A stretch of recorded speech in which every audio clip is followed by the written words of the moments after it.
Hello, I want to show you how to do a ladder stitch. Ladder in the sense of climbing up.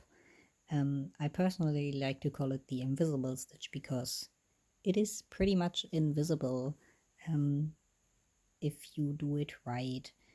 So yeah, this is a little blanket bear I'm working on for my sister because she's expecting her first baby. And this seam I still have to close. I sewed most of this on my sewing machine, but you always have to leave a little hole so you can turn it inside out. And yeah, I hand stitched the seam so it won't fray from on this fabric. This fabric doesn't really fray, so I don't have to do that. This does though, so it's basically cotton fabric tends to fray a lot, so you should definitely do this stitching or use a specific setting on a sewing machine that does that. I might do another post to show that. But yeah, let's get on to the stitching. You will always go in and out on one side and then switch to the other. So I'm now on the brown side, so I will go to the green side, go in, out, back to the brown, in, out, back to the green, in, out.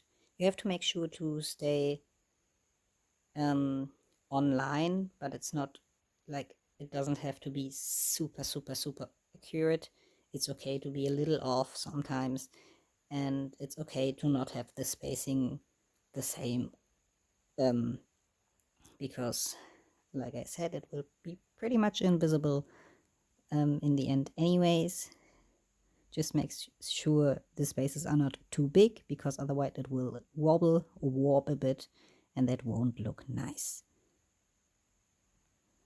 And also make sure not to accidentally stitch through like that, because then you will have a little fold there, and to fix that you would have to undo all the other stitches that led up to the little fold you made, and redo those. So I will first do all the stitches without really pulling the thread completely through, because it's really satisfying to see the thread, not Fred, not the name Fred.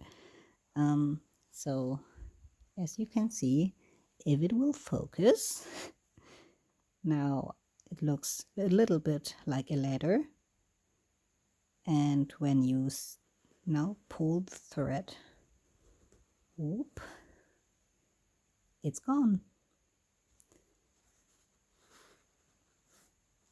It's really practical, especially for sewing with the sewing machine and then having to, flip it up. I will also have to do the stitch on here. It's a little easier, or well, it's less bad if you mess up with only fabric like this. This fabric doesn't have the fluff to hide possible mistakes. But so if you want to practice, definitely practice with this one, so you don't get too frustrated, because that was my mistake. I started with those kinds of fabrics and got really frustrated, and just stopped sewing for a while because I thought I couldn't do it anyways.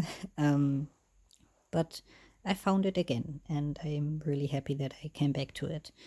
You can also, like, I made a little mistake here and still have a little bit of this fabric is poking through there because I made a little sewing mistake. So I could basically do the ladder stitch again along this seam like this, and it will look like this mistake had never happened. But I don't want to do that, because I really like those kinds of tiny mistakes that don't really mess up the whole thing, or don't make it bad quality, because I think they give it character. And I really enjoy this actually. So yeah, this will be where the head will go later, after he got some eyes.